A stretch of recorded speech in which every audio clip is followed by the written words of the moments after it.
Assalamualaikum warahmatullahi wabarakatuh. A'udzubillahi minasyaitonir rajim. Bismillahirrahmanirrahim. Alhamdulillahil qail walladzina amanu bihi wa azzaruhu wa nasaruhu wattaba'u nural ladzi unzila ma'ahu ulaika humul muflihun. Asyhadu an la ilaha illallah wahdahu la syarika lah wa asyhadu anna Muhammadan abduhu wa rasuluh. Allahumma shalli ala sayyidina Muhammadin abdika wa rasulika nabiyil ummi wa ala alihi wa sahbihi wa barik wa sallim.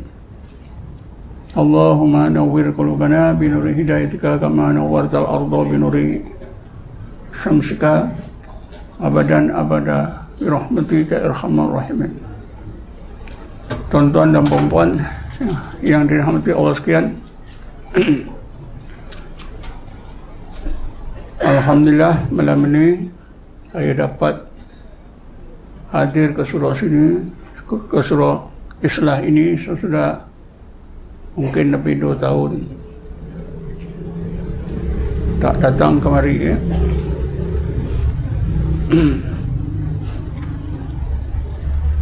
Kewajipan kita terhadap Rasulullah SAW ada 4 perkara seperti yang saya bacakan dalam ayat tadi. Pertama, beriman sebaik-baik iman terhadap Rasulullah. Yang kedua, memuliakan, menyayangi, memuliakan sebenar-benar sehingga sayangnya kita kepada Rasulullah itu mengatasi sayangnya kita terhadap diri kita dan terhadap manusia seluruhnya, termasuklah anak isteri kita, keluarga kita. Ketiga, membantu usaha Rasulullah dalam penyebaran Islam dengan apa cara sekalipun. Dan yang keempatnya, berpegang kepada Quran dan sunnahnya. Ini yang disebut Bismillahirrahmanirrahim, falladzina amanu bihi, maka orang-orang yang beriman dengannya, wa azzaruhu, memuliakan dan menyayanginya, wa nasaruhu, membantunya, wattaba'u nural ladzi unzila ma'ahu, dan berpegang kepada cahaya yaitu Quran dan sunnahnya. Ulaika humul muflihun, mereka itulah orang-orang mukmin yang berjaya. Jadi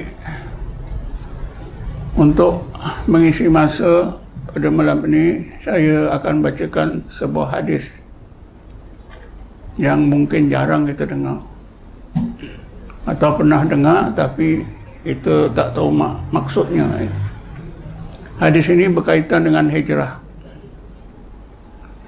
Rasulullah SAW bersabda, la hijrata ba'dal fathi illa jihadun wa niyatun fa idhastun faru fanfiru. Tidak ada lagi hijrah sesudah tertawannya kota Mekah pada tahun 8 hijrah, kecuali jihad dan niat.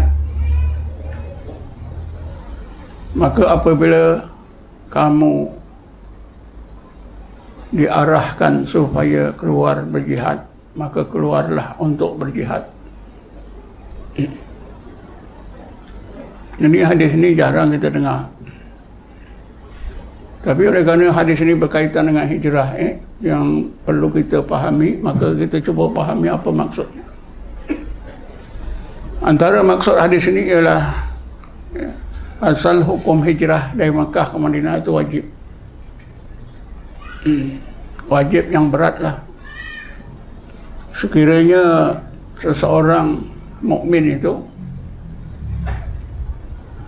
tidak mau berhijrah, tentulah dosa besar. Tapi tak adalah menyebutkan kafir, dosa besar.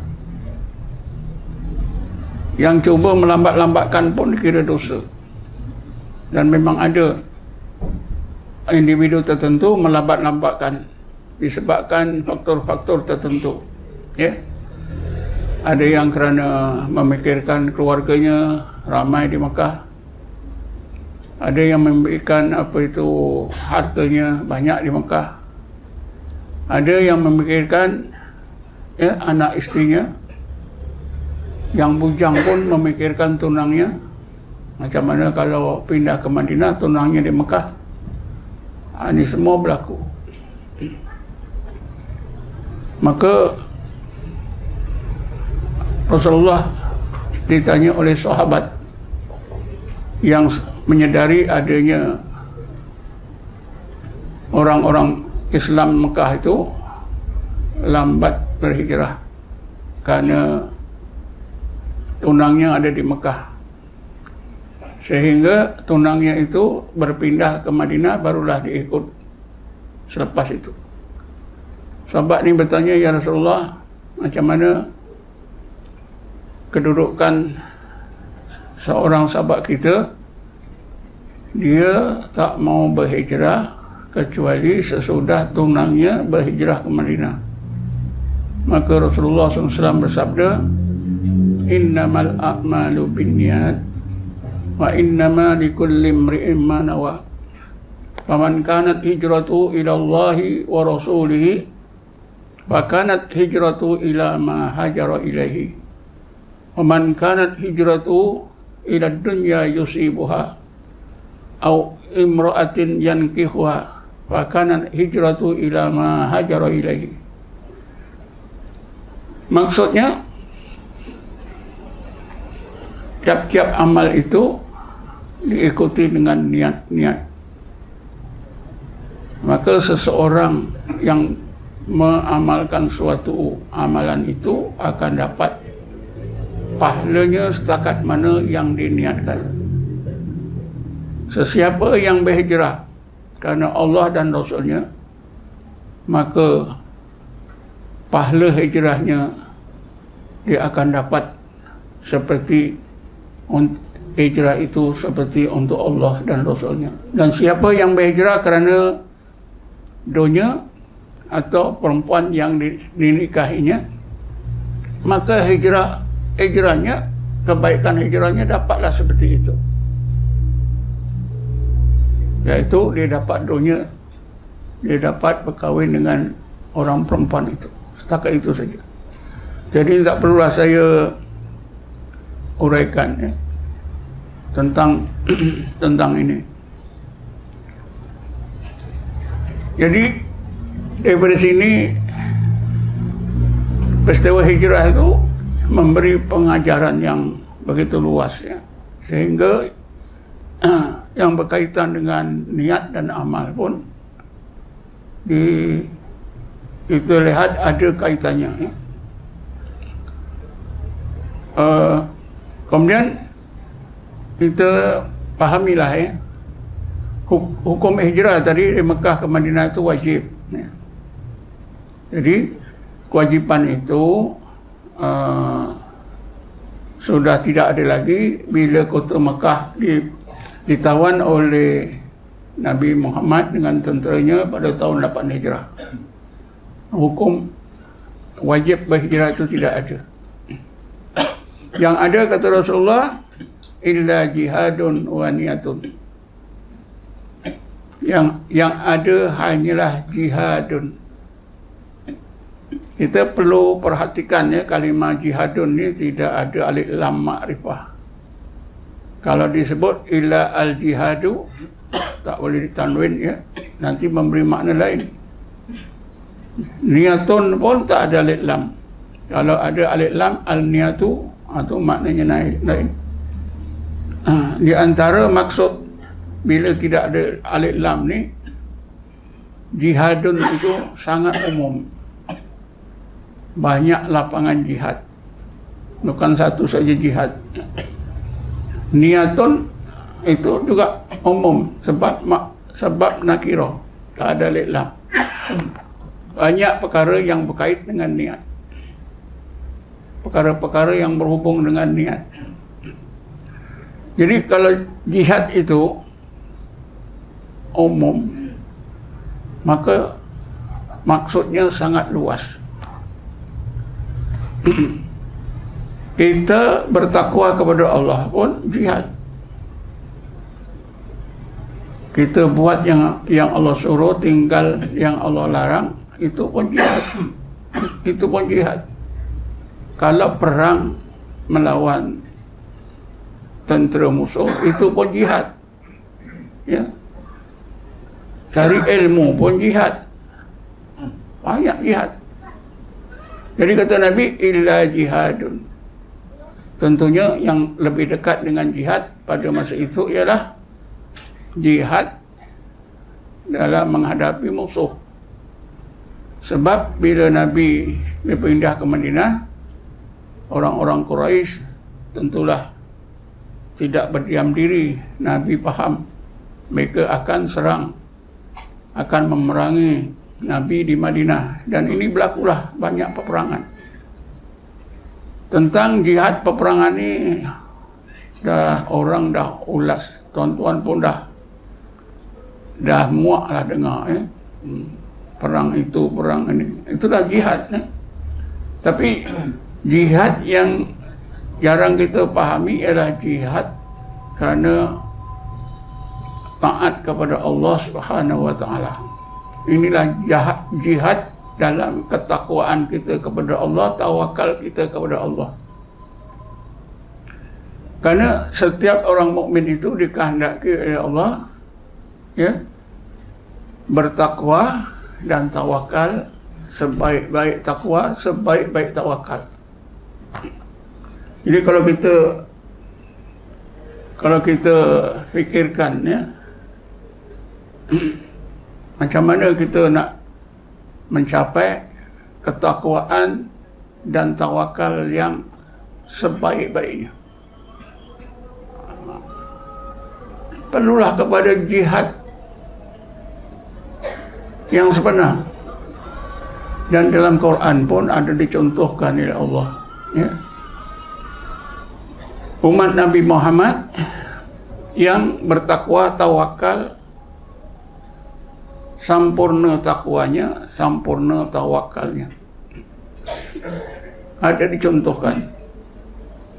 Jadi kita perlu pelajari macam mana kita nak jadi seorang mukmin yang benar-benar berjaya bertakwa dan tawakal kepada Allah.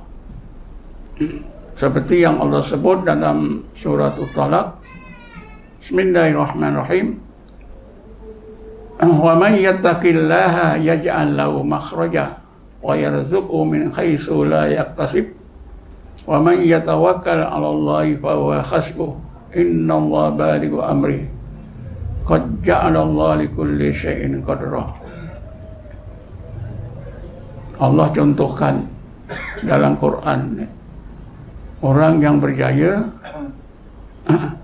mencapai ketakwaan yang sempurna, tawakal yang sempurna, yaitu ialah orang-orang mukmin yang sempurna imannya, yang dapat mencapai ke taraf hakikat iman sebenar. Bismillahirrahmanirrahim. Innamal mu'minuna alladzina idza dzukirallahu wajilat qulubuhum wa idza tuliyat 'alaihim ayatuhu zadatuhum imana wa 'ala rabbihim yatawakkalun. Alladzina yuqimuna as-salata wa mimma razaqnahum yunfiqun. Ulaika humul mu'minuna haqqan. Lahum darajatun 'inda rabbihim wa maghfiratun wa rizqun karim. Ini dicontohkan oleh Allah, dihuraikan oleh Allah. Orang mukmin yang berjaya melaksanakan takwa, mencapai sifat takwa yang sempurna, ialah orang mukmin yang sempurna imannya, sempurna amalannya. Ayat itu tadi bermaksud hanya saja orang mukmin yang sebenar ialah mereka yang apabila disebut Allah wajilat qulubuhum, Wajilat itu dalam Quran terjemahan ke bahasa kita diterjemahkan kecut, takut dan kecut. Ya. Takut dan kecut hati mereka. Sebut Allah je. Cuba kita cek diri kita. Orang bang Allah Akbar, ada takut kecut ke tidak? Kalau ada, Ustaz ada. Memang kalau saya dengar Allah Akbar, saya menggeletar-geletar. Okey lah. Tapi rata-rata tak ada lah. Ya, saja je. Kalau kita diletakkan dalam kandang singa yang lapar, memanglah semua menggeletar. Betul tak? Betul. Maknanya singa itu lebih hebat daripada Allah. Tapi orang yang beriman sebenar tidak. Sebut Allah Akbar, menggeletar. Dalam sejarah antara sahabat yang begitu ialah Sayyidina Ali. Ya. Sayyidina Ali dengar bang yang geletar, pergi ke tempat uduk, ambil air, nak ambil uduk pun dah geletar. Memang ada ya. Wa idza tuliyat alaihim ayatu zadat imana. Disebut ayat-ayat Allah bila dia baca Quran atau dengar bacaan Quran bertambah iman. Tuan-tuan ada tak mengalami begitu? Ya. Tak ada. Jadi macam mana tuan-tuan? Wa ala rabbihim yatawakkalun. Tawakal betul lah. Wa man yattaqillah yaj'al lahu makhraja wa yarzuqhu min haitsu la yahtasib wa man yatawakkal 'ala Allah wa ala rabbihim yatawakkalun. Allah akui alladzina yuqimuna sholata wa mimma razaqnahum yunfiqun. Amalannya semua baik. Ya. Kalau dah solatnya itu sampai ke taraf iqamah, belanjakan harta pun betul, amal lain semua betul. Sebaik-baik amalan. Inilah kalau kita lihat dari sudut hamba Allah, inilah hamba Allah yang sempurna kehambaannya. Bismillahirrahmanirrahim. Wa basyiril ibad alladzina yastami'una al-qawla fayattabi'una ahsana. Ya Muhammad, sampaikan berita yang benar kepada para hamba-Ku. Kalau engkau sampaikan berita benar ini kepada para hamba-Ku itu akan merasa suka dan gembira, sebab aku akan masukkan mereka ke dalam Jannatul Adnin. Hamba-Ku itu ialah mereka yang bila mendengar pengajaran Allah, fayattabi'una ahsana, mereka amalkan dengan amalan yang terbaik. Inilah tadi orang yang sempurna imannya sampai hakikat iman dan tawakal. Bila beramal sebaik-baik amal.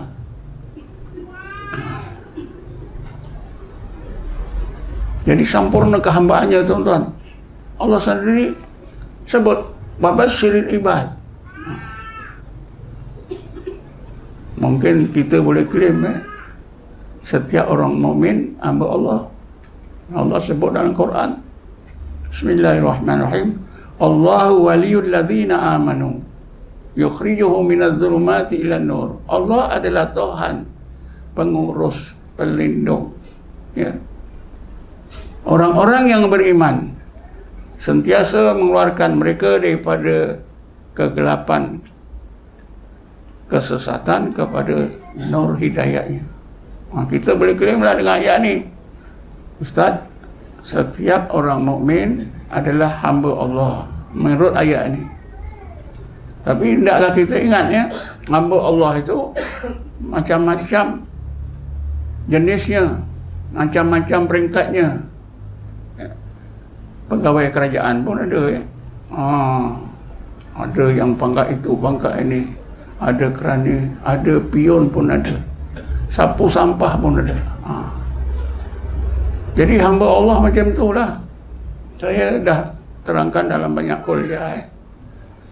Hamba Allah yang yang terbaik, hamba Allah yang terbaik di kalangan umat Nabi Muhammad ialah abdun munibun. Jadi kalau kita nak membetulkan ya ketakwaan kita, ya, jihad kita dalam takwa supaya betul tercapai apa sifat takwa yang sebenar, hendaklah kita menjadi abdun munibun.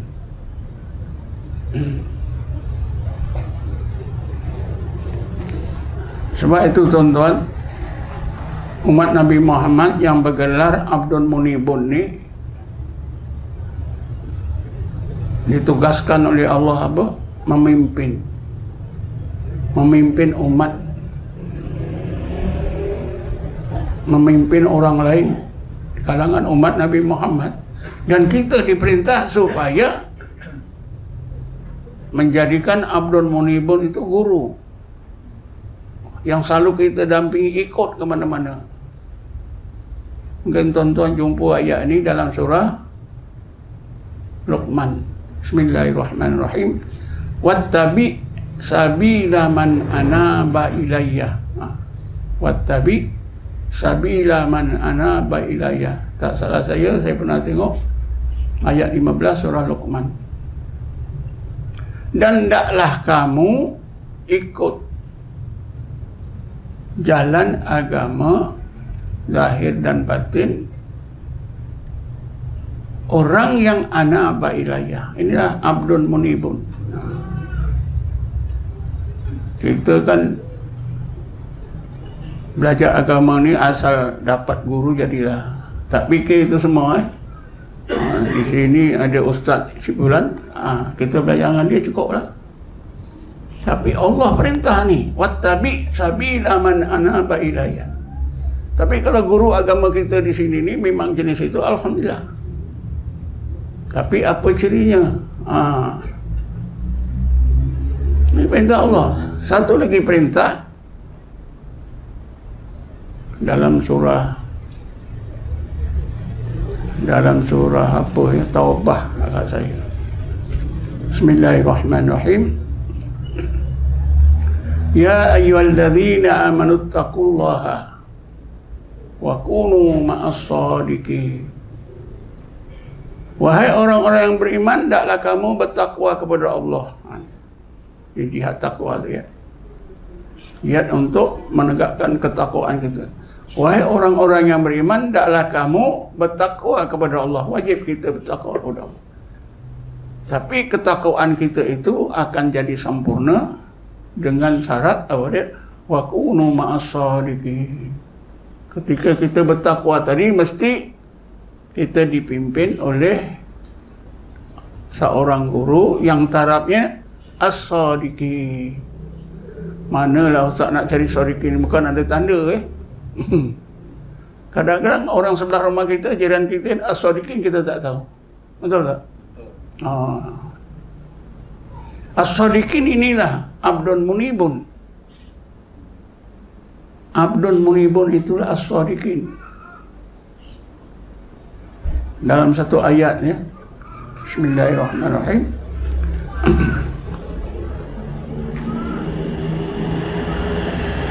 Wa man yuti'illaha wa rasulahu ulaika ma'al ladzina an'ama Allahu alaihim minan nabiyyin wasiddiqin wasuhada wassalihin. Di dalam ayatnya disebut 4 golongan. Kalau kita ikut 4 golongan ini, kita akan taat kepada Allah dan Rasul. Ketakwaan kita sempurna. Apa dia? Golongan nabiyyin. Ini dah tak ada. Kedua, siddiqin. Tadilah siddiqin. Wa kunu ma'as-shadiqin. Suhada. Suhada ni orang-orang yang ciri suhada. Orang mati syahid itu. Orang yang mati syahid itu kenapa dinamakan suhada? Karena mereka itu menjadi saksi besok di akhirat tentang itu, tentang ini. Hati mereka ikhlas, ya. Tanda ikhlas, mereka sanggup dia berkorban apa saja untuk Allah Subhanahu wa ta'ala. Dan akhir sekali as-salihin. Inilah jawapan dalam apa? Dalam doa kita, dalam apa itu Fatihah. Kita berdoa bismillahirrahmanirrahim, ihdinas siratal mustaqim siratal ladzina an'amta 'alaihim ghairil maghdubi 'alaihim waladdallin.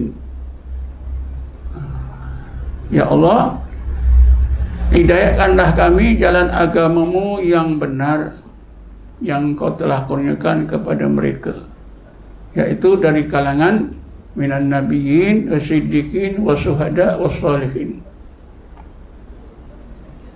Jadi tuan-tuan dan puan sekalian, ya,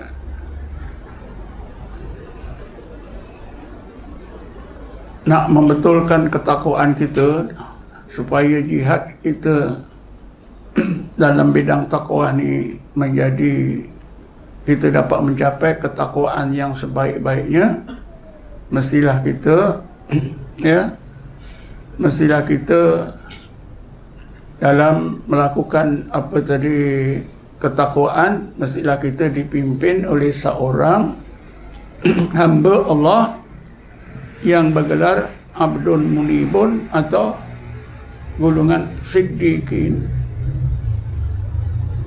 Ayat ni tadi yang terakhir saya baca tadi, ya, ya ayyuhalladzina amanu taqullaha. Ini kita dah faham, wahai orang beriman, hendaklah kamu bertakwa kepada Allah. Kita faham ni. Tapi sambungannya itu yang kita tak tahu. Wa kunu ma'as-shadiqin wa ma'iyah. Maknanya dalam keadaan kamu bertakwa itu mestilah bersama-sama, mestilah dipimpin oleh golongan siddiqin. Contohnya apa dia? Contohnya sahabat dipimpin oleh Rasulullah. Barulah sahabat itu, ketakwaan sahabat itu sempurna. Tapi Rasulullah tak ada. Umat Rasulullah yang bertaraf siddiqin atau abdun munibun. Tapi itulah tuan-tuan, susah kita nak cari orang macam ni. Karena orang-orang macam ni Allah saja yang tahu. Sebab itulah ulama tasawuf menasihatkan kita berdoalah kepada Allah. Berdoa kepada Allah. Bila sebut berdoalah kepada Allah, macam-macam doa kita dah buat. Tapi doa untuk mendapat seorang alim macam ni, tak tahulah. Saya pun tak berani cakap lah. Ya. Mungkin tak pernah. Ya Allah, engkau temukan aku pada seorang walimu. Seorang seorang hamba-Mu yang bertaraf siddiqin, seorang hamba-Mu yang engkau gelarkan munib.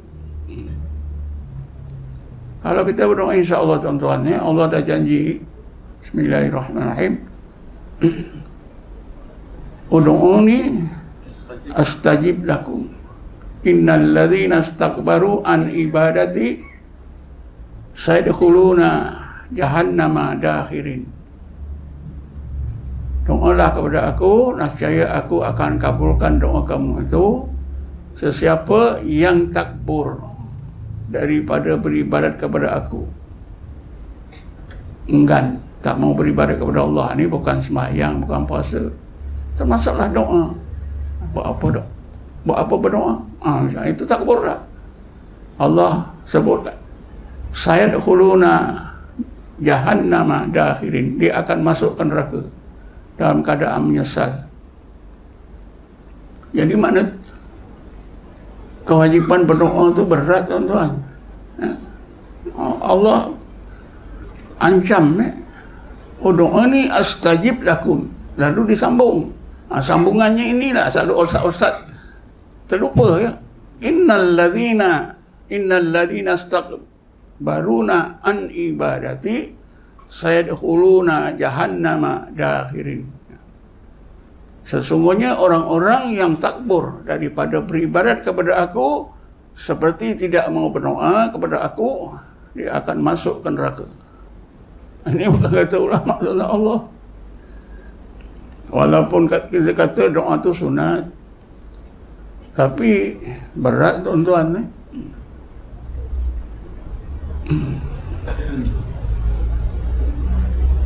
Ada siapa nak tanya bila saya sebut ni?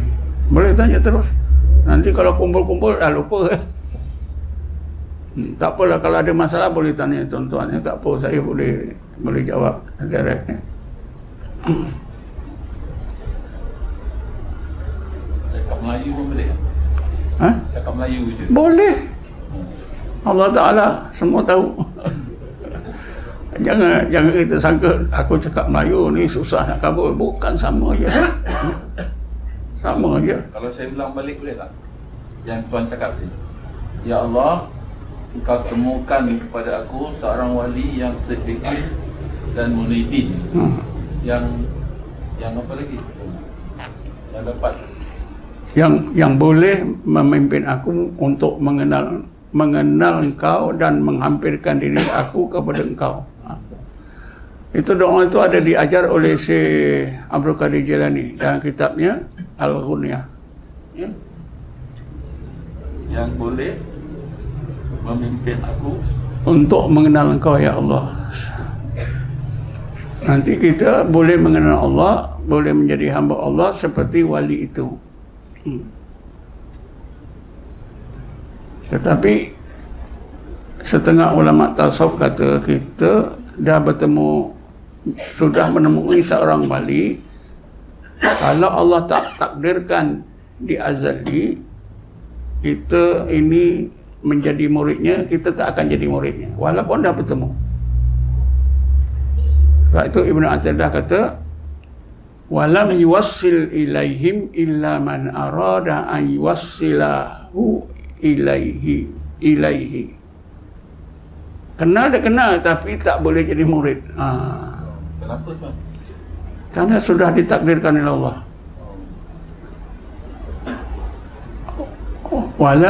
Walam yusalli ilaihi illa man arada an yuwassilahu ilaihi.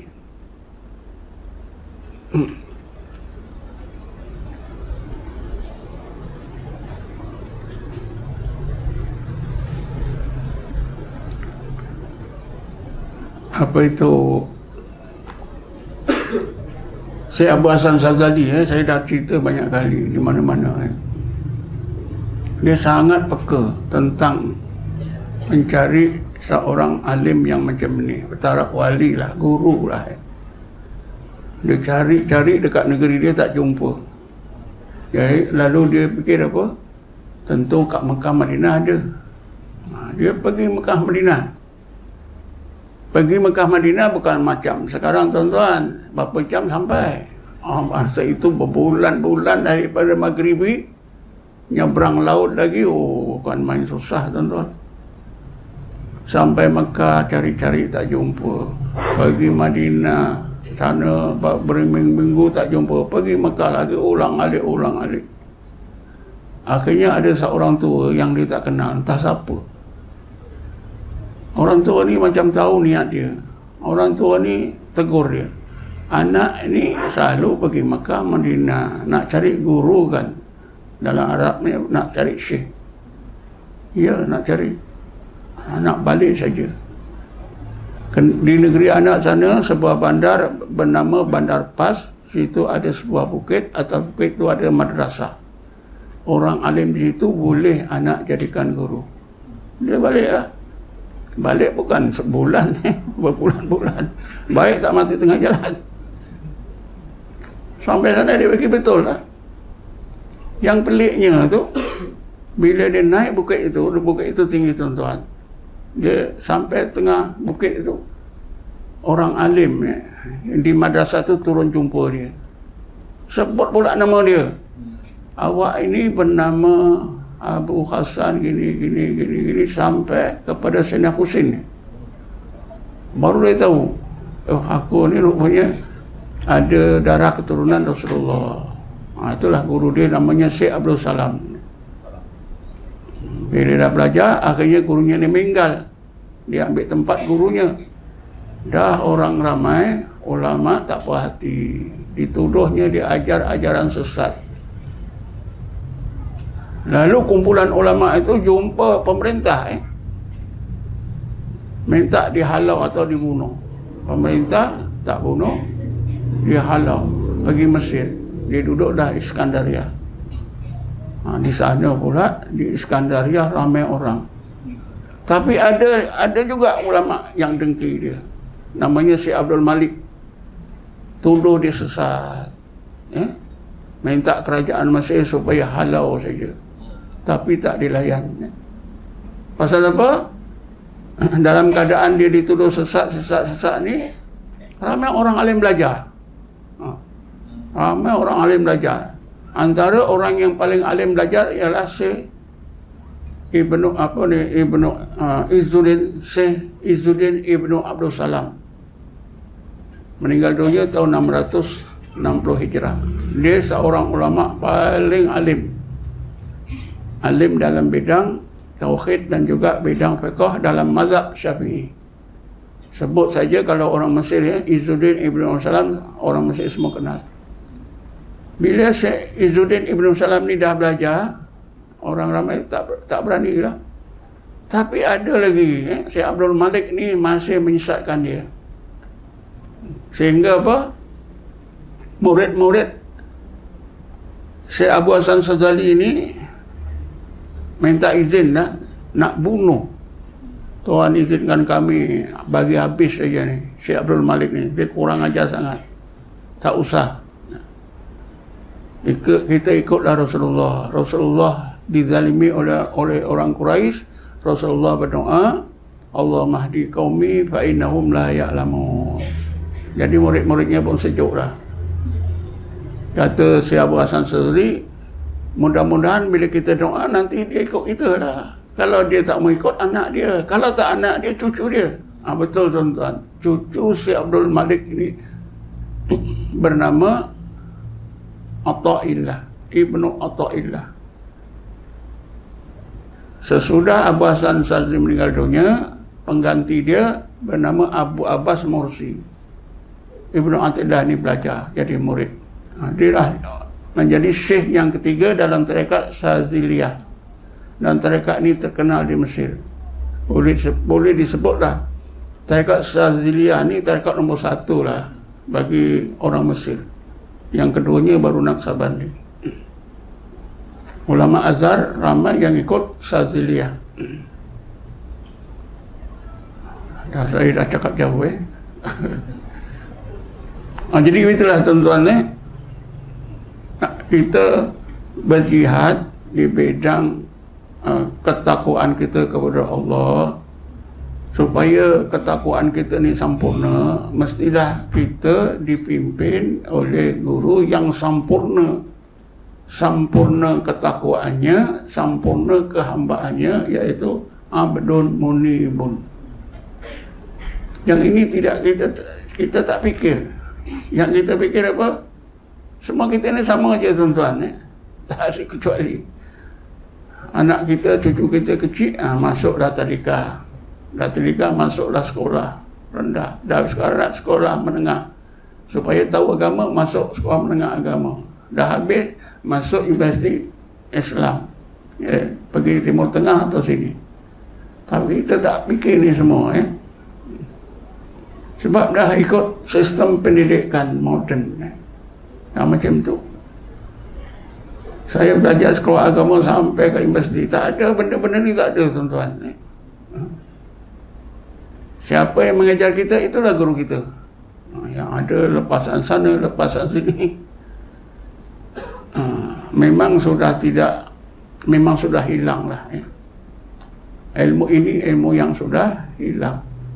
Siapa yang sangat yang mengambil perhatian benda-benda ni? Orang yang belajar tasawuf, belajar tarekat. Kalau tidak, saya nasib baik juga belajar tarekat. Kalau tidak, memang sama saja. Itu kesedaran pun sudah lanjut umur.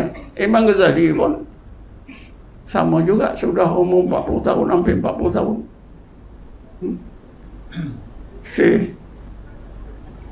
Syekh Bahrul Razi tadi, Syekh Izzuddin Ibnu Abdul Salam pun kesedaran itu sudah terlambat ni. Tapi alhamdulillah Imam Ahmad Ibn Hanbal pun lambat. Sebab apa? Dia asyik menghabiskan masa dalam ilmu fiqh, ilmu hadis, sehingga dia bersangka buruk dengan ahli tasawuf. Dia nasihatkan, wahai anakku, anak dia ada anak lelaki dia nama Abdullah. Wahai Abdullah, kau jangan sekali-sekali belajar dengan orang-orang sufi ini. Mereka itu jahil, nanti engkau disesatkan. Itu taraf dia seorang yang melakukan ijtihad ilmu luas. Tapi entah macam mana tuan-tuan, Imam Syafi'i, guru dia belajar tasawuf. Dia pun rungsing, macam mana guru aku belajar tasawuf ni? Gurunya pula orang jahil. Gurunya namanya siapa? Subbanur Ra'i. Ra'i itu artinya dia jaga kambing lah. Itu kambing orang, bukan dia orang kaya. Dia bodoh pula. Orang ramai kata dia ni bodoh. Pasal bodoh? Tauke dia katalah nak bagi gaji 100. Tak apa tuan, bagi 50 cukup lah. Kan bodoh tu. Jadi Imam Ahmad Ibn Hanbal ni yang memang dah dia prasangka buruk terhadap tasawuf, guru dia belajar tasawuf pada orang yang jahil. Dia asyik fikir-fikir je, macam mana aku nak bagi tahu guru aku ni. Tak kena gaya, salah adab. Kebetulan tuan-tuan, satu hari Imam Ahmad Ibn Hanbal berjalan dengan gurunya Imam Syafi'i. Terserempak Subban. Dia dapat satu fikiran, ini bagus. Lalu sesudah bersalam, Imam Ahmad Ibn Hanbal ditanya, wahai Subban, saya ni ada satu masalah, orang tanya, saya tak boleh jawab. Masalahnya begini, seorang dia ni terlupa tak solat fardu 5 waktu tu, 1 waktu dia tak solat hari tu. Tapi beberapa hari kemudian bila dia nak qadakkan, dia terlupa sembahyang apa, zuhur ke, asar ke, maghrib ke, subuh, dia lupa. Dia macam mana nak selesai? Kata Subban, ini orang ini berhati ghaflah. Kewajipan dia mestilah dididik sifat ghaflahnya. Nanti hilang ghaflah, dia ingatlah. Jawapan tu betul tuan-tuan. Ada riwayat menyatakan kerana jawapan Subhanur Ra'i ini betul, Imam Ahmad bin Hanbal dia rasa malu pada Allah. Dia suudzon selama ini. Rupanya Subhan ni orang pandai. Katanya Imam Ahmad bin Hanbal ni pingsan. Kerana menyesalnya takut kepada Allah. Pingsan dia. Lepas itulah tuan-tuan, Imam Ahmad bin Hanbal ni cari guru. Dia berjumpa seorang sufi bernama Abu Hamzah Al-Baghdadi. Itulah guru tasawuf ni. Selepas dia belajar tu, dia panggil baliklah anak lelakinya. Dulu abah dah nasihat engkau salah. Engkau belajar lah. Abah pun dah belajar. Orang sufi ni taklah macam tu. Orang sufi ni begini. Itu seorang alim besar. Jadi itu zaman itu Imam Ahmad Ibn Hanbal ni meninggal dunia tahun 241. Maknanya dia hidup akhir abad kedua sampai pertengahan abad ketiga. Ini dah berapa tahun sekarang dah? 1444. Tahun 1000 tahun lebih. Tentu dah prasangka buruk, perkara-perkara yang baik itu kita dah banyak lupa. Tapi tak apalah ya. Jadi itulah yang Nabi kata tadi, sesudah hijrah tak ada lagi, sesudah tertawanya kota Mekah tak ada lagi hijrah, kecuali yang adalah jihad. Dan jihad ni maknanya banyak tuan-tuan. Kalau saya cakap satu malam pun tak habis. Yang saya pandang penting ya jihad untuk membetulkan ketakwaan kita. Setiap minggu kita dengar ya, Sedang jemaat yang berbahagia, marilah kita bertakwa kepada Allah dengan sebenar-benar takwa. Lakukan apa yang suruh, tinggalkan apa yang dilarang. Dengar tak ni? Dengar. Tapi apa kesan pada kita? Tak ada. Tak ada kesan. Sepatutnya kita tanya, Pak Imam, macam mana kita nak bertakwa ni? Nanti Pak Imam jawablah. Jadi itulah tuan-tuan ya, mudah-mudahan kita dapat manfaat bila nanti jemaah akan datang ni. Khatib sebut ittaqullaha ta'ala kama amar wa la tamutunna illa wa antum muslimun. Kita tahulah, ini khatib ini ajak kita bertakwa dan membetulkan takwa kita supaya ketakwaan kita ni sempurna ya, dapat apa yang Allah janjikan. Wa man yattaqillaha yaj'al lahu makhraja wa yarzuqhu min haitsu la yahtasib wa man yatawakkal 'alallahi fa huwa hasbuhu innallaha balighu amri qad ja'alallahu likulli syai'in qadra. Sempurna takwanya dan tawakal. Takwa ni tuan-tuan dari segi tauhid apa dia? Dan tawakal itu dari segi tauhid apa dia? Takwa ni dari segi tauhid, seorang yang sempurna ketakwaannya, sempurna tauhid uluhiyahnya. Seorang mukmin yang sempurna tawakalnya, sempurna tauhid rububiyahnya. Saya dah banyak kali sebutkannya tauhid uluhiyah rububiyah. Bila saya sebut tauhid uluhiyah rububiyah ni bukan dah bermakna ini akidah Wahbi ya. Akidah Wahbi yang dikenali dengan tauhid 3 serangkai itu ada yang betul. Misalnya tauhid uluhiyah, tauhid rububiyah itu betul. Ya.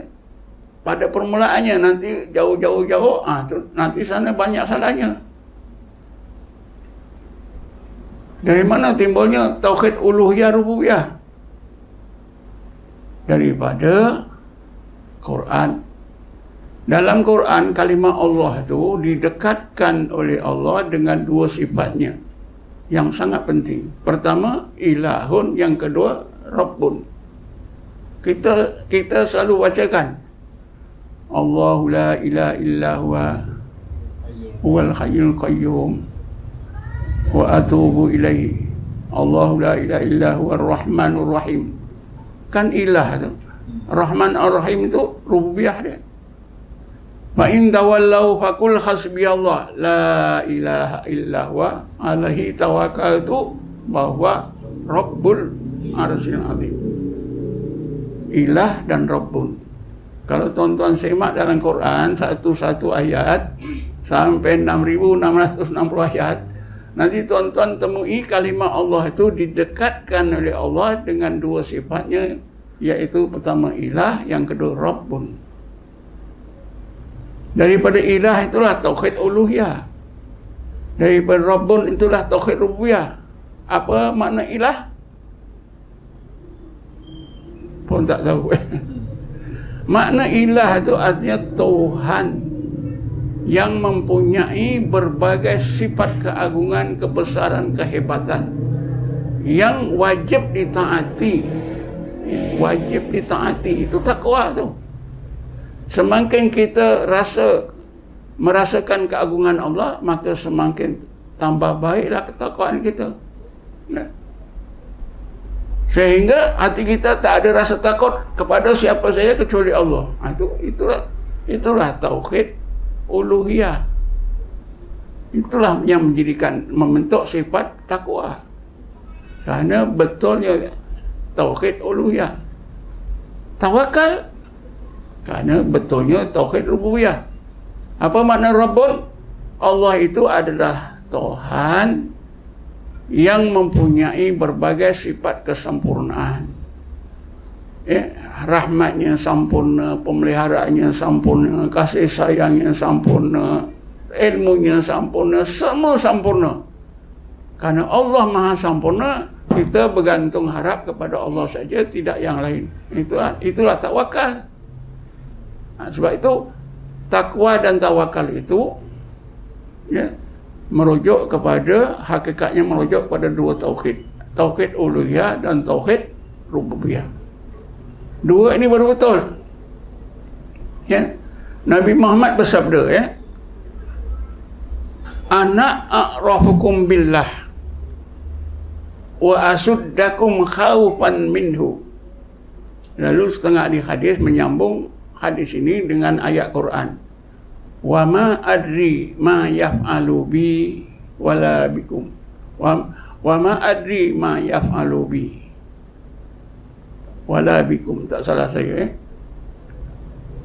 Aku adalah orang yang paling kenal Allah, dan aku adalah orang yang paling takut kepada Allah di kalangan kamu. Nabi paling kenal uluhiyahnya, maka dia paling takut.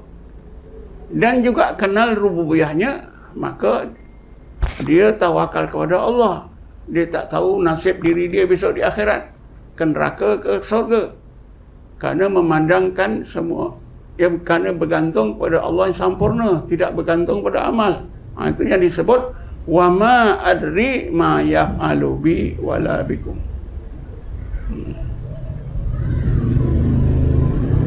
Ya, hadis Nabi ini merupakan kesimpulan tauhidnya.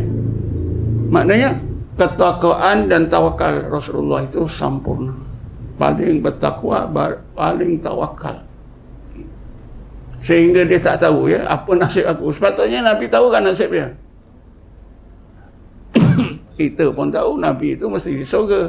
Tapi oleh kerana Nabi memandang, lebih bergantung pada rahmat Allah, ya, rububiyah Allah yang sempurna, maka bergantung pada rububiyah Allah yang sempurna itu lebih baik daripada bergantung amalannya.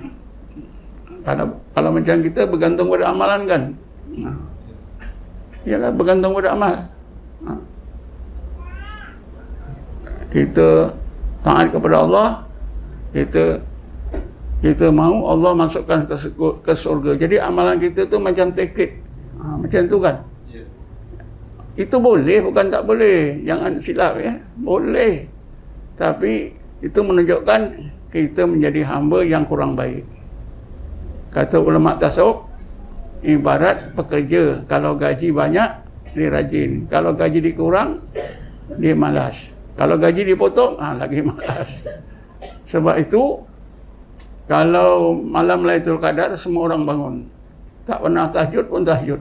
Betul tak? Betul. Pasal apa? Dapat apa bonus besar. Lailatul Qadar ini bonus besar, tuan-tuan. Orang malas-malas ibadat, dapat ya satu hari macam 83 tahun di ibadat. Mana tak jaganya. Nak dapat ni macam mana, tuan-tuan? Cara nak dapat Lailatul Qadar, saya ada rahsia. Rahsianya, hidupkan semua malam-malam Ramadan. Betul tak? Hidup daripada malam pertama sampai akhir. Kalau 29, insya-Allah dapat. Betul tak tu? Senang je. Insya-Allah tahun akan datang ni, tuan-tuan cubalah, ya. Mana yang nak lah. Ya. Yang dikatakan dekat depan tak cukup panjang. Sikit lagi.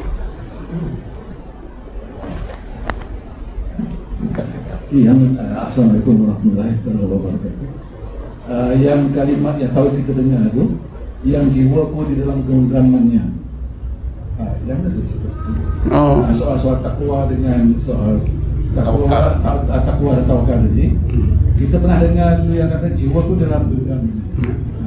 Itu Nabi selalu sebut, ya. Dia kata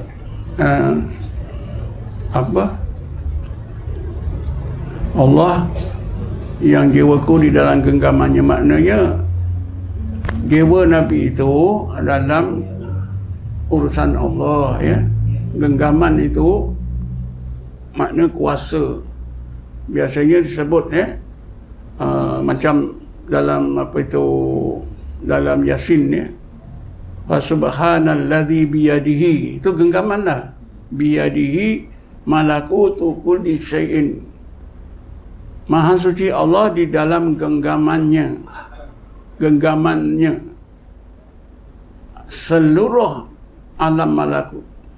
Genggamannya situ maknanya genggaman kodrat irodahnya ya. Ataupun kita buangkan genggaman tu, maka maha sucilah Allah, seluruh alam malakut adalah di dalam kekuasaan dan kehendaknya, dalam tadbir kehendak dan kekuasaannya. Macam juga Nabi selalu bersumpah dengan tu, dengan apa? Tuhan yang jiwaku di dalam genggamannya. Itu maksudnya diri Nabi itu, zahir dan batin Nabi itu dalam kekuasaan dan kehendak Allah Subhanahu Wa Taala, dalam urusan Allah semata-mata. Ya.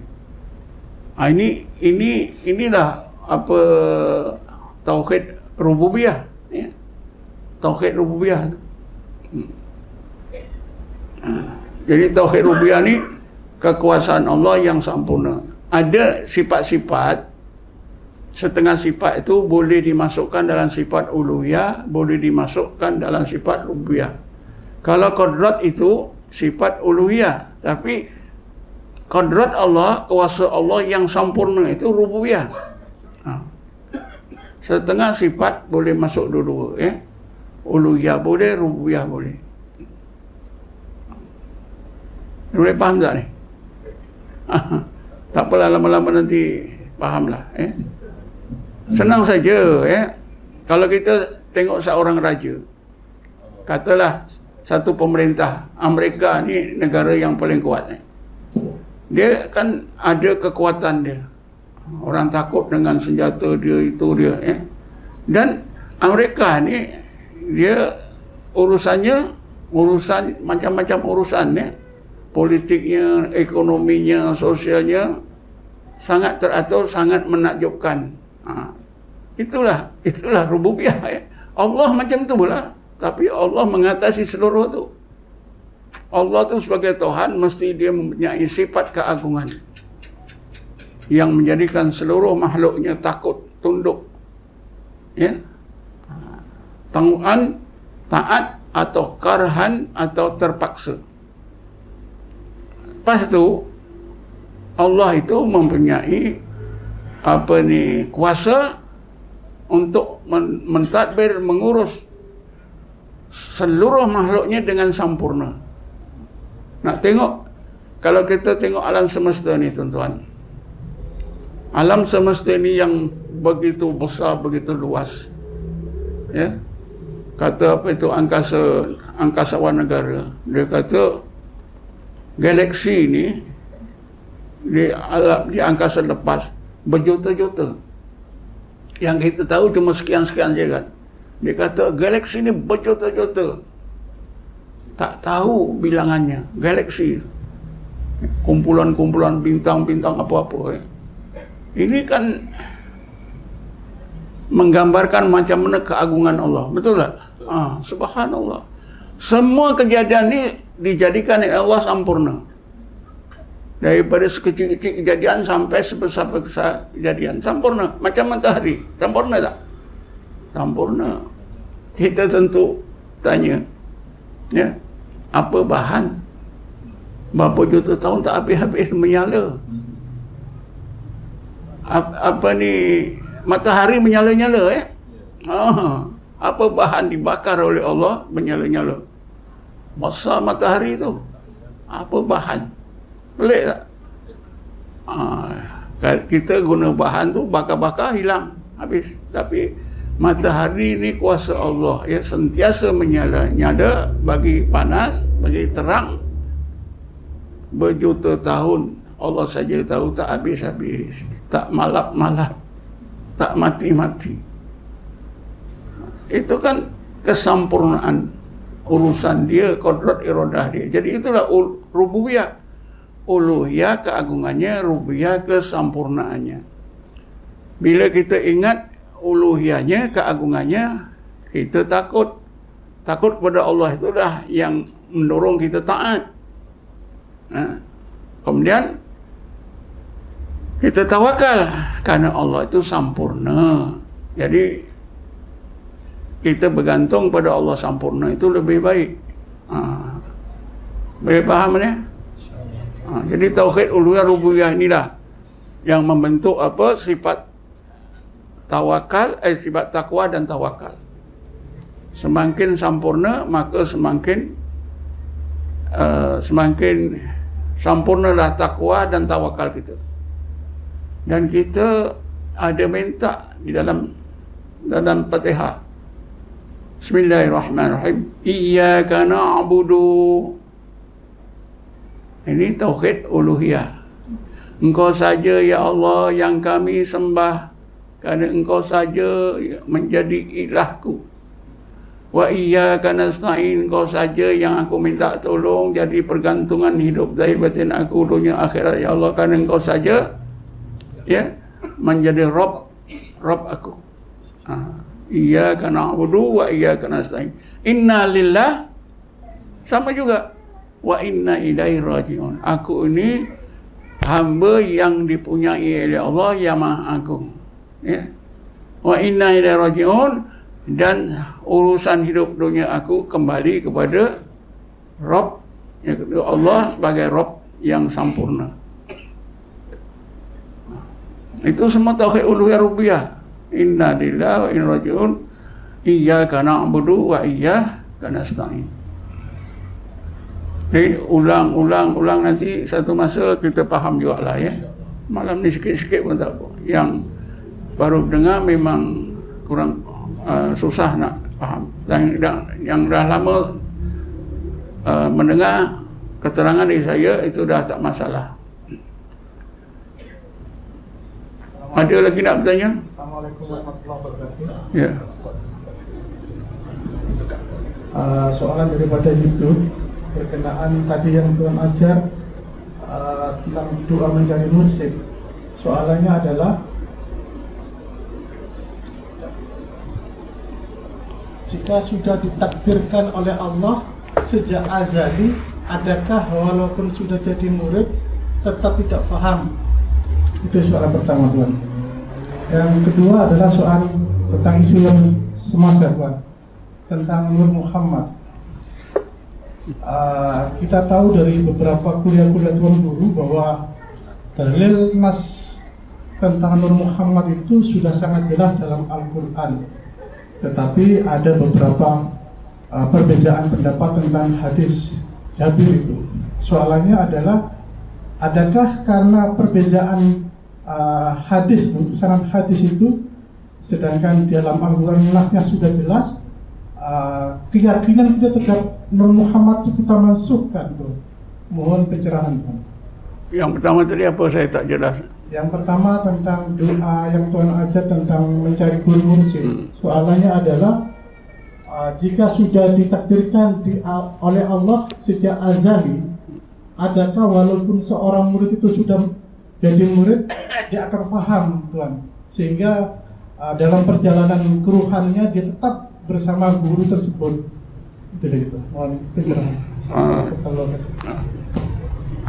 Soalan yang pertama tu macam ada jawapannya. Betul? Memanglah ya, kalau seorang itu sudah ditakdirkan oleh Allah pada azali, sebagaimana dalam keterangan yang dibuat oleh Syekh Ibnu Attillah dalam kitabnya Hikam, macam mana pun dia akan dapat bimbingan gurunya itu sebaik-baik bimbingan, dan dia akan menjadi seperti gurunya pada satu masa nanti. Bila dia dibimbing oleh seorang guru yang petarak wali, berarti dia jadi anak wali, ya. Lama kelamaan nanti dia akan membesar anak wali ini dan dia akan jadi wali. Ini memang betul ya. Ada satu ungkapan yang selalu juga saya sebut ya. Ungkapan ini dalam bahasa Arabnya la yasbahul mar'u rajulan illa yulada marrataini ta illa yuladu marrataini min batni ummihi fa asbaha tiflan hissiyan wa min yadi syaihihi fa asbaha tiflan ma'nawiyan. Seorang apa itu mukmin tak akan menjadi seorang yang benar-benar sempurna sifat apa kehambaannya, menjadi seorang sufi yang sebenar, sehingga orang tersebut diperanakkan dua kali. Peranakan kali pertama daripada perut ibu menjadi bayi yang bertubuh, yang berjasad. Ini tiflan hissian. Yang kedua, diperanakkan daripada didikan tangan gurunya menjadi bayi maknawi. Didikan dari guru jadi bayi maknawi, lahir daripada perut ibu dari bayi hissi. Bayi maknawi ini maknanya jadi segi kerohanian tu ya, bermula nanti mesa jadi sempurna di bawah bimbingan guru. Ini ungkapan memang terkenal ya. Contohnya para sahabat ya. Para sahabat yang dulu masa jahiliyah, perangainya macam mana ya, akhirnya bila dididik oleh Rasulullah jadi bayi maknawi, akhirnya jadilah ya rajulan. Kalimah rajulan ni asal maknanya ialah orang lelaki, tapi dalam ilmu tasawuf artinya bila rajul tu seorang sufi yang sempurna sifat-sifat kesufiannya. Macam Imam Ghazali itu digelarkan rajul ya? Rajul, atau kadang-kadang disebut rijal. 9 kata anak jantan. Orang ini anak jantan. Anak jantan anak jantan ni hebat dah. Orang lelaki yang hebat, ketampanannya, kepandainya, kependekarannya, macam-macam lah ya. Anak jantan. Kadang-kadang gaduh pun kalau kau anak jantan datang. Soalan yang kedua tak? Ini soalan kedua tadi apa, Nur Muhammad hadis Jabir. Nur Muhammad ni tentang hadis itu saya dah telitikan ya. Hadis Jabir ni sebenarnya bunyi hadis itu ya, awwalu ma khalaqallah nura nabiyika min nurihi ya Jabir. Awal-awal makhluk yang Allah jadikan ialah nur nabimu yang Allah jadikan daripada nurnya. Ini asal ya. Ini dikatakan diriwayatkan oleh Syekh Abdul Razak dalam musnadnya. Tetapi bila saya baca banyak buku, ada dua orang lagi sahabat yang meriwayatkan. Yang ni tidak jarang ditemui ya, oleh orang yang membaca hadis ini ya. Siapa dia? Ali bin Abi Thalib pun ada meriwayatkan hadis yang sama. Abdullah bin Abbas pun ada meriwayatkan hadis yang sama. Ya. Saya temui dalam sebuah tesis yang dibuat oleh seorang yang bernama Zulkifli bin Ani ya. Tesis PhD di UM pada tahun 2008. Dalam tesis dia itu beliau menegaskan bahawa hadis tentang Nur Muhammad yang diriwayatkan oleh Jabir ini ada diriwayatkan lagi oleh dua orang sahabat, yaitu Ali bin Abi Thalib dan Abdullah bin Abbas.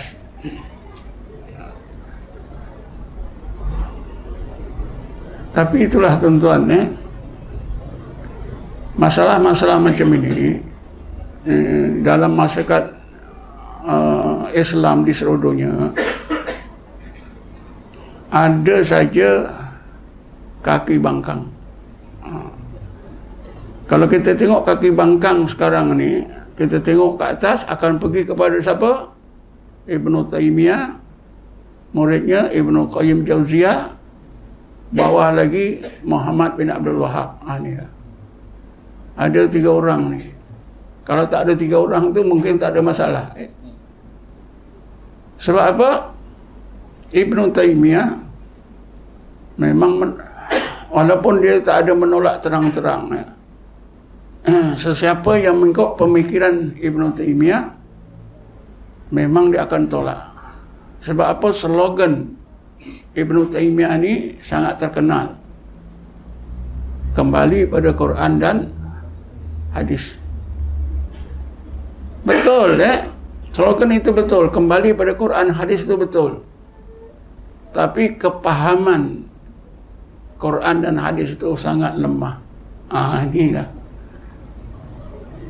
Sangat lemah. Kita boleh ajak orang baik, tuan-tuan, kembalilah pada Quran dan Sunnah, pada hadis Nabi. Boleh. Tapi macam mana kepahaman kita? Macam mana kepahaman orang ramai? Apa yang berlaku? Kembali kepada Quran yang dia faham. Kembali kepada Sunnah yang dia faham. Bukan yang majoriti ulama faham. Tidak. Faham tak? Allah Subhanahu wa taala berfirman, bismillahirrahmanirrahim, laqad ja'akum minallahi nurun wa kitabun mubin. Ini Quran. Wahai orang-orang Yahudi, ini orang Yahudi di Madinah, Allah berfirman kepada mereka, telah datang kepada kamu nurun, satu nur, wa kitabun mubin, dan sebuah kitab yang nyata kebenarannya. Nur dalam ayat ini, tuan-tuan, ayat 15 surah Al-Maidah. Semua ahli tafsir menafsirkan Muhammad sallallahu alaihi wasallam. Kalau orang yang dinaungi oleh pemikiran Ibnu Taimiyah, dia mesti tak mau. Ini nur hidayat yang dibawa oleh Nabi lah, dakwah Nabi itu bawa nur. Mereka singkirkan pandangan mufassirin, pandangan ahli hadis, singkirkan. Kenapa? Kepahaman mereka lemah.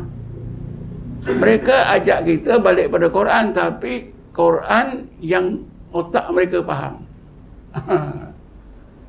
Sebab itu dalam sebuah kitab, kitab apa? Kitab Sifat Us-Saqam, dikarang oleh Syekh Tajuddin. Syekh Tajuddin Subki ini dia hidup sezaman dengan Ibnu Taimiyah. Jadi dia tulis kitab ini untuk menjelaskan berbagai kesalahan Ibnu Taimiyah. Dalam kitab itu saya terbacalah, orang bertanya, Tuan, kenapa Ibnu Taimiyah macam itu? Pemikiran agamanya macam tu. Kenapa, Tuan? Ulama itu jawab apa? Fi ra'sihi syai'un. Dalam kepalanya ada sesuatu. Apa tak tahulah maksudnya. Maknanya dalam kepalanya ada tak betul lah. Ini bukan cakap saya. Kata-kata seorang ulama yang dikotkan oleh Syekh Tajuddin Subki, dimuatkan dalam kitabnya Sifat Us-Saqam. Kitab ini menguraikan kesalahan Ibnu Taimiyah mengenai 5 perkara. Yang pertama, ziarah kubur. Yang kedua, tasawuf, istighasah, tawassul dan isti'anah. Ini 5 perkara. Dijawab, dihuraikan oleh Syekh Tajuddin As-Subki. Jadi yang saya temui itu, kenapa Ibnu Taimiyah macam tu? Ulama itu saya lupa nama ulama, tapi ini dikotkan oleh Tajuddin Subki dalam kitabnya Sifat Usakon. Ulama itu memberi jawapan fi ra'sihi syai'un. Kalau kita dalam otaknya ada benda tak betul. Bila sebut syai'un tu sesuatu, mungkin orang cakap tu nak cakap apa tu, cakap berlapik lah. Kalau kita direct je lah, ada setan dalam otak dia. Ulama ya, jadi ulama dia berlapik lah. Fi ra'si syai'un, dalam kepalanya ada sesuatu. Kita sendiri jawablah. Jadi gitulah ya. Kalau mereka yang menolak itu tadi ialah mereka yang dipengaruhi oleh pemikiran Ibn Taymiyah, walaupun beliau tidak ada kenyataan yang jelas menolak apa Nur Muhammad. Ibnu Qayyim Jauziyah pun tidak ada menolak dengan jelas, tapi mungkin Muhammad bin Abdul Wahab. Memang sifat-sifat orang yang dipengaruhi oleh mereka ini memang suka menolak. Tetapi tuan-tuan, Ibnu Taymiyah ni, pandangan beliau tentang tasawuf, ada seorang kawan saya dulu, kolej Islam, dia buat tesis MA di UKM. Tajuk dia Pandangan Ibnu Taymiyah terhadap tasawuf. Sesudah dia ulas, kesimpulan disimpulkan bahawa Ibnu Taymiyah, pandangan Ibnu Taymiyah terhadap tasawuf, pertama, golongan sufi muhakkikin tasawuf, ahli tasawuf yang sebenar dia terima dengan baik. Golongan mustasawwifin, golongan orang yang meniru-niru kehidupan sufi, ini ditolak. Tiru-tiru Orang sufi pakai jubah, pakai tongkat, jalan pelan-pelan, dia pakai tongkat, jalan pelan-pelan. Sambil batuk-batuk, dia pun batuk-batuk. Ini tiru-tiru, ini ditolak.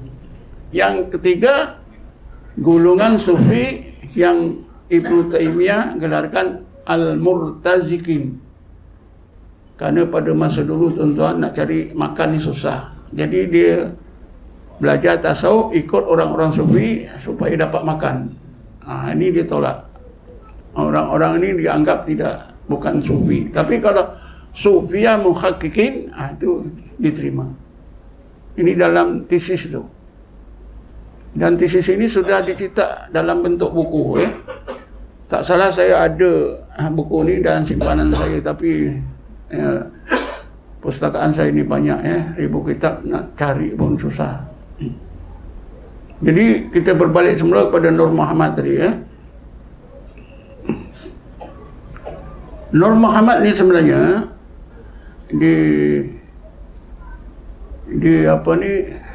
disebut-sebut oleh ulama dalam konteks kemuliaan Nabi, bukan dalam konteks akidah.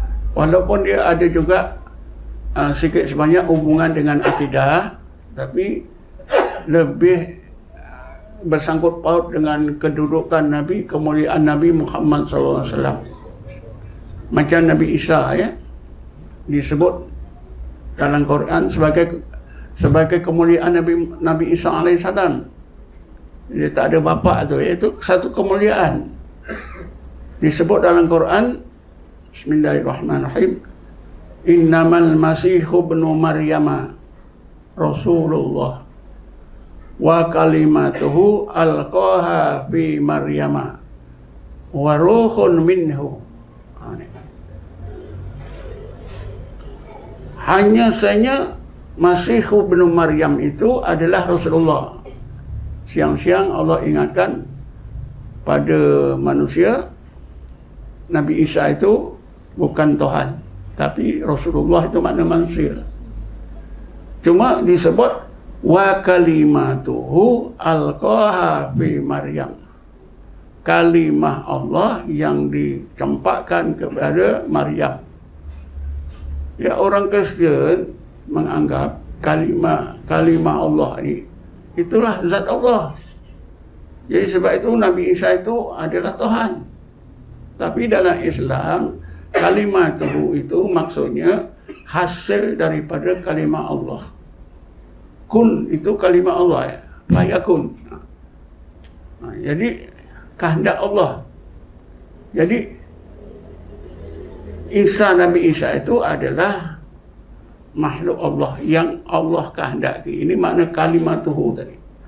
Tapi ditujukan, dimasukkan ke dalam diri Nabi Sayyidatina Maryam ni.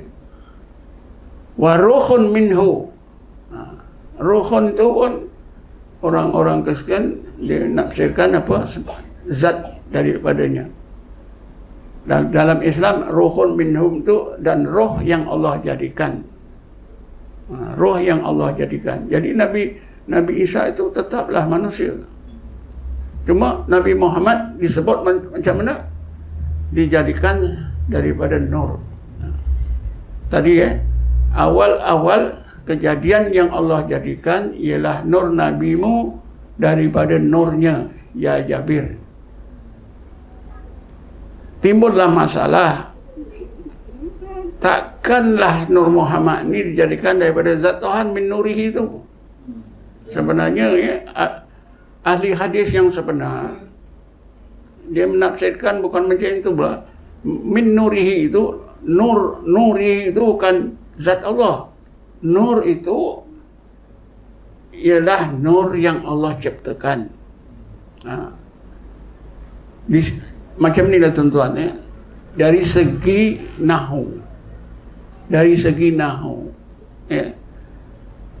Nur itu mudhaf, ha itu mudhafun ilahi, ha itu ialah ganti nama Allah ya. Daripada nurnya ya. Mudhaf nur, ha itu mudhafun ilahi. Kalau bahasa Melayu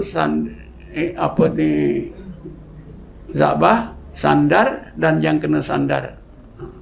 Nur itu yang menyandar, hu itu yang disandar. Sebenarnya zabah ni dia terpengaruh dengan nahu Arab, pelita bahasa Melayu. Jadi nurnya macam nur Allah. Jadi bila nur Allah ni mengelirukan setengah orang. Setengah orang yang keliru nur Allah itu nur zatnya. Jadi Nabi Muhammad, Nur Muhammad ni daripada zat Allah. Itu bukan macam itu. Sebab seorang ahli hadis dan ahli hadis yang lain dia menerangkan mudhafun ilahi ini bukan atas dasar sifat dan mausuf. Sifat yang disifatkan bukan, tapi atas dasar khalqun wa milkun. Maknanya nur itu adalah kejadian yang Allah jadikan.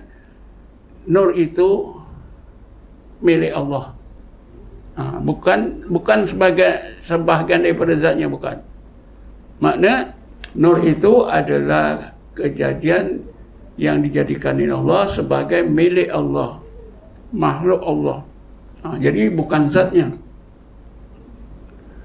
Memang ada orang Islam yang terkeliru tuan-tuan daripada kejadian Adam. Bismillahirrahmanirrahim. Fa idza sawaituhu fa nafakhtu fihi min ruhi.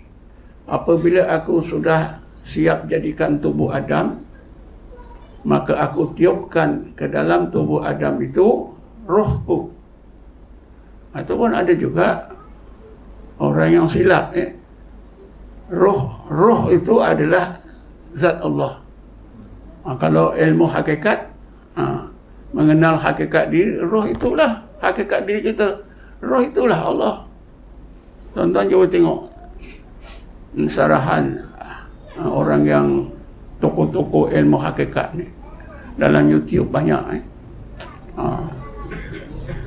Itu sebenarnya tak betul Sebab wa nafakhtu fi min ruhi, maknanya dan aku tiupkan ke dalam tubuh Adam tu roh yang aku ciptakan. Kenapa roh itu boleh disandarkan kepada ganti nama Allah? Jawab ahli bahasa, kerana tak ada siapa yang boleh mencipta roh kecuali Allah.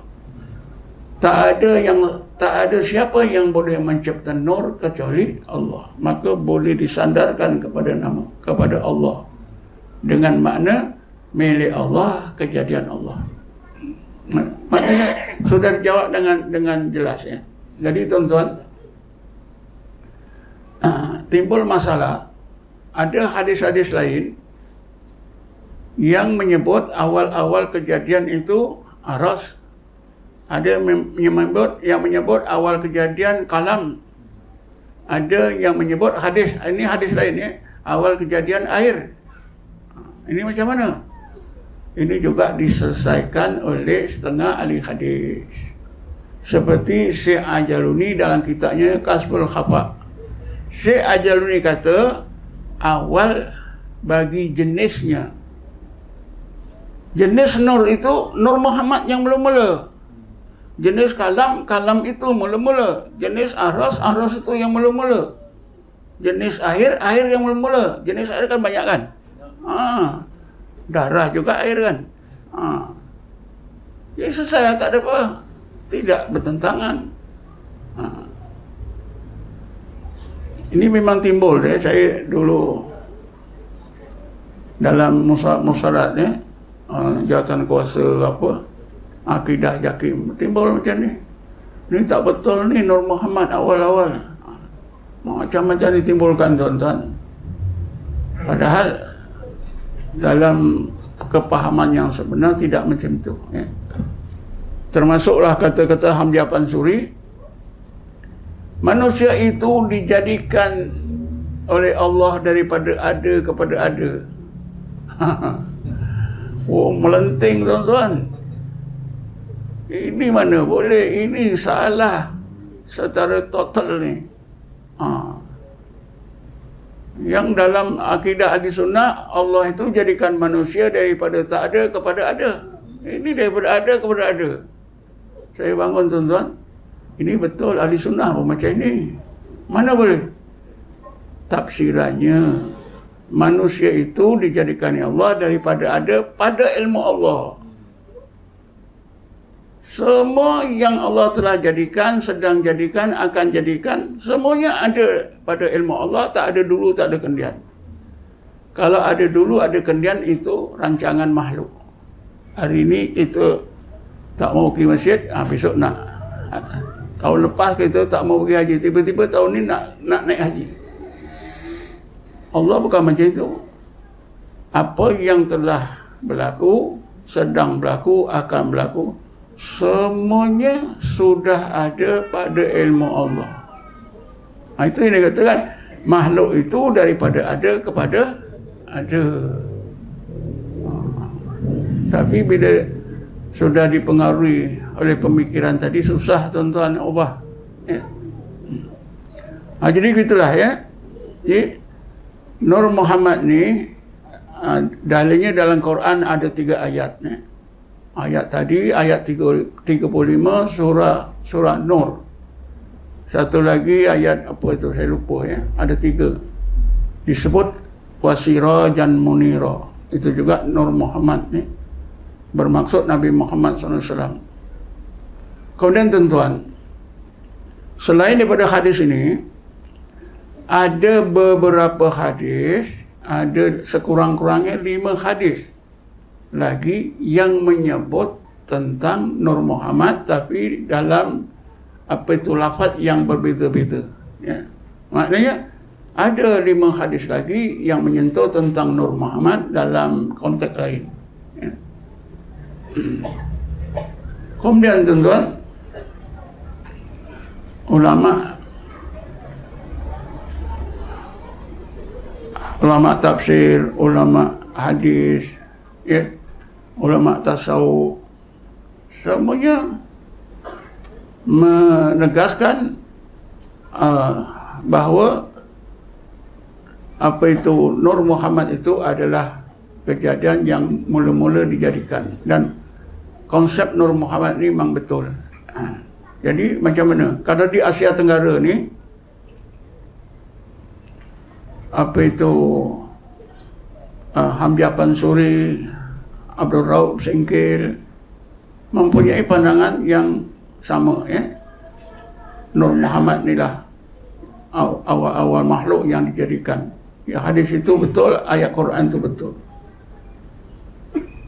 Termasuklah Syekh Muhammad Daud Fatani, dia pun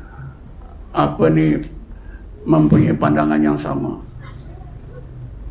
Syekh Arsad Banjar, Syekh Arsad Banjar ni terkenal, pengarang kitab Sabilul Muhtadin dan banyak lagi kitab. Tak salah saya, beliau ada menulis satu kitab yang bernama Kanzul Ma'rifah. Dalam kitab Kanzul Ma'rifah ini, Syekh Arsad Banjari ada memuatkan tentang konsep Nur Muhammad. Sebab itu kalau anak cucu Arsad Banjar ni di Kalimantan memang berpegang teguh dengan konsep ini. Arwah Ustaz Wan Mak Sagir Abdullah yang banyak menghabiskan masa dalam mengumpul skrip-skrip Melayu, lama Melayu, alam Melayu ni, dia pun menegaskan benda yang sama. Dan beliau ada menyenaraikan 22 orang ulama, menyaraikan 22 orang ulama di alam Melayu ni, di Asia Tenggara, yang mempunyai pandangan yang menegaskan adanya Nur Muhammad, yang terbaru lah, bekas Naib Chancellor Universiti Azhar, bekas Syekhul Azhar, Dr. Umar Hashim. Dia ada menulis kertas kerja, tajuknya Nur Muhammad, dibentangkan dalam semina Tasawuf dan Tarekat pada tahun 2004 yang dianjurkan oleh Jabatan Mufti Negeri Sembilan. Dan berikutan dengan itu beliau menulis sebuah buku. Agak saya ada 200 muka, Buku itu bertajuk Nur Muhammad. Tuan-tuan boleh beli di Jabatan Mufti Negeri Sembilan. Kalau baca buku ini, tuan-tuan lebih faham lagi. Jadi tuan-tuan, orang yang menegaskan tentang Nur Muhammad ni ada, sebut dalam Quran, dalam hadis, ramai, meliputi boleh katakan semua ulama pada sepanjang zaman. Kemudian yang lantang ni timbul sekarang ni, lantang menolak. Dan kalau kita telitikan, mereka ini yang dipengaruhi oleh 3 tokoh tadi, Ibnu Taimiyah, Ibnu Qayyim Jauziyah dan Muhammad bin Abdul Wahab. Tapi tuan-tuan,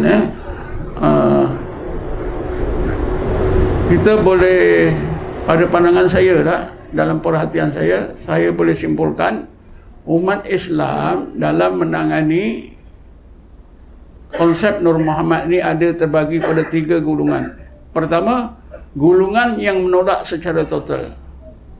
Ini orang-orang yang dipengaruhi oleh tadilah 3 tokoh, Ibnu Taimiyah, Ibnu Qayyim Jauziyah dan Muhammad bin Abdul Wahab. Yang kedua, menerima secara berlebih-lebihan sehingga Nabi Muhammad itu dianggap Tuhan. Ini ada. Tuan-tuan boleh tengok kat YouTube, Muhammad, Allah dan Muhammad itu 2 nama, 1 hakikat. Sifat Allah itu hanya 1 wujud saja. Sifat-sifat lain tu semuanya tidak ada pada Allah. Kerana Muhammad itu adalah sifat-sifat Allah.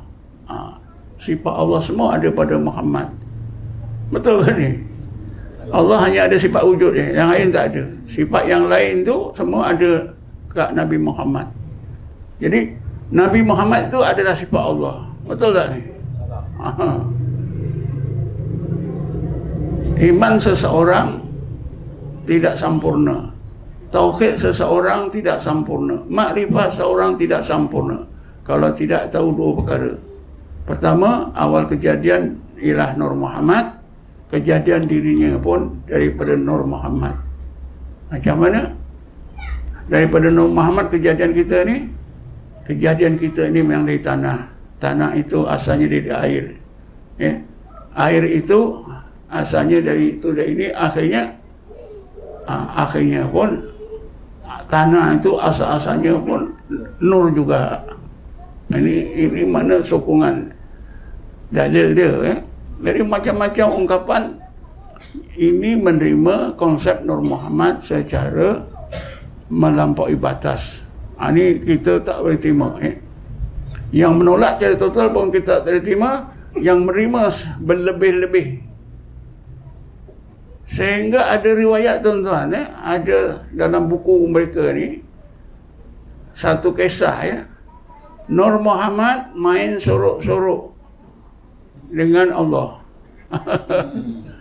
Boleh terima tak? Tak boleh terima. Nur Muhammad main sorok-sorok lah, macam budak-budak anak kita, cucu kita, ya. Satu sorok sana, yang dua orang cari. Tuan-tuan buka YouTube lah. Dan dalam sastra Melayu ada apa? Hikayat Nur Muhammad. Macam-macam cerita di situ, ya. Jadi yang lebih-lebih ni kita pun tak mau. Yang ketiga, yang menerima, memahami Nur Muhammad dengan sebenar, ya, bahawa kita cukup, ya, Nur Muhammad ni memang ada disebut dalam Quran, dalam hadis, dan dia ada kaitannya dengan dengan apa ni, cabang akidah. Bagaimanapun kalau kita tak tahu pun tidak jadi salah. Dia hanya mengukur akidah saja. Sebab itu dalam akidah Ahli Sunnah tak ada dibincangkan. Tidak seperti syafaat, ya. Syafaat ada dibincang. Tapi Nur Muhammad ni tak ada. Cuma orang-orang Sufi ada disebut, ya, sebagai satu tambahan saja. Tujuannya apa? Supaya kita dapat benar-benar meyakini kemuliaan Nabi. Dan supaya kita dapat menyampurnakan kasih sayang kita kepada Nabi Muhammad SAW. Jadi kalau Nabi Isa macam itu kejadiannya, maka Nabi Muhammad tu lagi hebatlah daripada nurnya. Itu kan betul, eh. Cuma dalam Kristian itu dia salah faham. Lagipun Nabi Isa ni dianggap sebagai Tuhan bukan sejak awal. Bukan sejak Nabi Isa lagi masih hidup. Sesudah Nabi Isa itu meninggal, kira-kira 350 tahun. Tuan-tuan boleh bacalah dalam apa-apa, Bible ke apa, dalam apa tulisan-tulisan, saya terbaca, ya, dalam tulisan bekas padri, berapa orang padri yang masuk Islam. Antara sebab mereka ni keluar dari Kristian masuk Islam kerana Nabi Isa ni manusia dianggap sebagai Tuhan. Anggapan itu pun berlaku sesudah 350 tahun kematian Nabi Isa. Jadi itulah mendorong dia. Kau nak apa lagi, ya, saya nak cakap, ya. Jadi kesimpulannya itulah, ya, Nur Muhammad itu kita imankan berdasarkan kepada adanya ayat Quran, kemudian pandangan mufassirin, muhaddisin, ahli hadis, orang-orang sufi, dan fuqaha sendiri, ahli fiqh sendiri pun menerima wujudnya konsep Nur Muhammad dalam Quran dan dalam sunnah. Cukuplah begitu, ya, tak perlu kita pelajari dalam-dalam, ya. Itu nanti jadi masalah bagi kita. Wallahu alam. Assalamualaikum warahmatullahi wabarakatuh.